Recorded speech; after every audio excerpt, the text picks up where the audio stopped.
सिंह राजपूत आज हमारे बीच में नहीं रहे हैं और आज उनके साथ काम किया है स्वाति मंजूषा प्ले करती थी पवित्र रिश्ता में। कितनी जुड़ी है सुशांत से यादें, क्या लगा, कैसा लगा सुनकर जब सुशांत ने कदम उठा लिया है? स्वाति, क्या सुशांत ऐसा कर सकता था, आपको क्या लगता है? मैंने ज़िंदगी में कभी नहीं सोचा था कि ये बोलने के लिए भी कभी हम लोग मिलेंगे नुपुर। मतलब उसने ऐसा क्यों कर लिया हमें समझ में नहीं आता है, लेकिन हम लोग सब अभी आपस में एक दूसरे के साथ फ़ोन पर बात कर रहे थे, रो रहे थे कि ऐसा क्या हो गया ज़िंदगी में इतना कुछ अचीव करने के बाद कि उसे ये कदम उठाना पड़ा।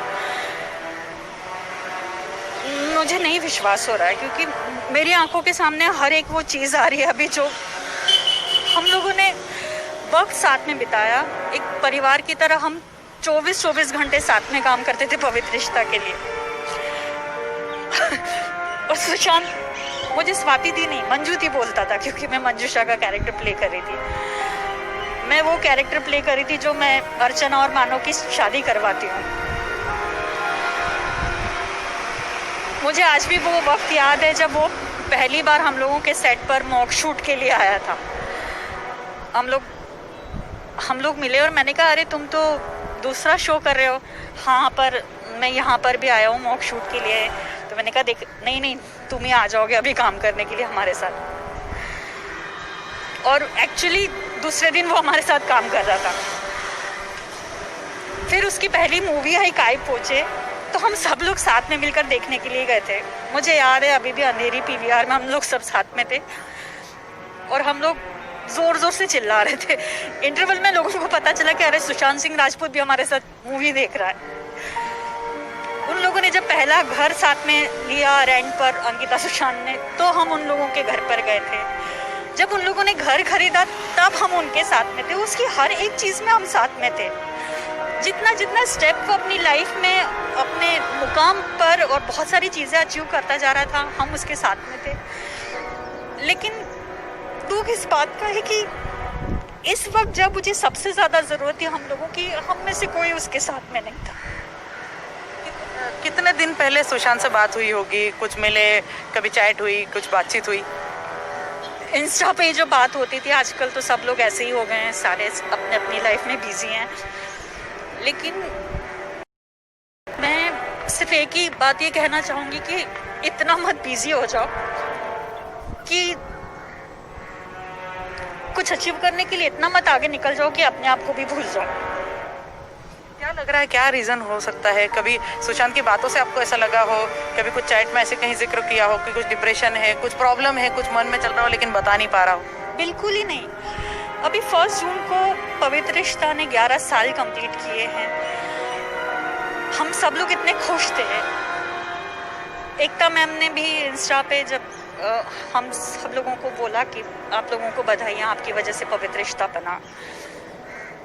सुशांत ने उनको उसके लिए बहुत सारा थैंक यू बोला। हम लोगों ने कहा चलो ये लड़का एटलीस्ट रिप्लाई तो कर रहा है, कुछ चीज़ें ऐसा है वैसा। मुझे बिल्कुल ही पता नहीं था कि 1 तारीख और आज 14 तारीख, इस 14 दिन में इतना कुछ हो जाएगा कि वो हम लोगों के बीच में नहीं रहे। कितना सेट पे मस्ती होती थी, कितना कुछ यादें, कुछ बताना चाहो? कैसा था सुशांत? मतलब ऐसा कदम उठा लेगा कभी? यादें तो बहुत है नुपुर, इतनी सारी यादें कि वो इस छोटे से वक्त में समाएंगी नहीं।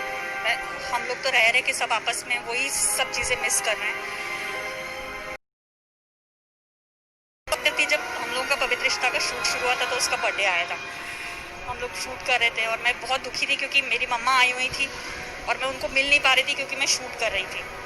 तो ये सब लोग रूम में आए और 3-3, 4-4 केक सब लोग। सुशांत ही मुझे उठाकर लेकर गया कि मंजू दी, कोई तो आपको मिलने के लिए आया है।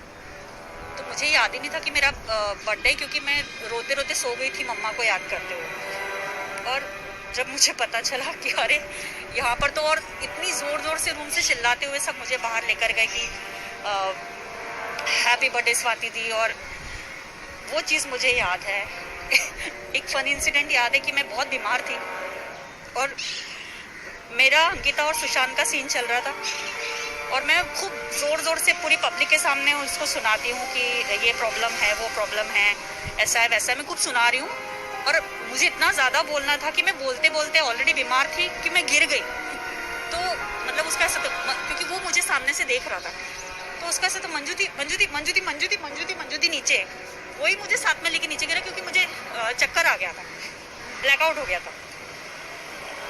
इतनी मस्ती, उन लोगों का बर्थडे हम लोगों ने साथ में मनाया, उसका कितने बर्थडे हम लोगों ने साथ में मनाए, उसके कितनी अच्छी यादें। और आज वो इस तरह हम लोगों को छोड़कर चला गया। नहीं करना चाहिए था उसे ऐसा। हाल फिलहाल में अगर देखें तो काफ़ी एक्टर्स अपनी ज़िंदगी इस तरह ख़त्म कर रहे हैं। क्या लग रहा है, क्या मन में चल रहा है, क्यों ये सब मतलब इतना बढ़ रहा है? क्या कहेंगे? मुझे यही लग रहा है कि शायद ज़िंदगी में बहुत कुछ पाने की जो धुन एक इंसान में आजकल हो गई है और उसके लिए जो कंपटीशन उसको फेस करना पड़ रहा है, वो लोगों को अपने आप से इतना दूर कर देते हैं कि वो फिर इस दुनिया से ही चले जाते हैं। तो मैं आज के यूथ को यही बोलना चाहूँगी और अपने फेलो एक्टर्स को इसलिए बोलना चाहूँगी कि काम हमारी ज़िंदगी नहीं है। अगर हमारी ज़िंदगी है तो हम काम कर पाएंगे। तो प्लीज़ काम ज़रूरी है, काम को ज़िंदगी मत बनाइए प्लीज़। आपकी ज़िंदगी रहेगी तो आप ज़िंदगी में बहुत कुछ काम कर पाएंगे। ये मत कीजिए, ऐसा ना हो, नहीं होना चाहिए ऐसा। स्वाति, थैंक यू हमसे बात करने के लिए। कैमरामैन राकेश साले।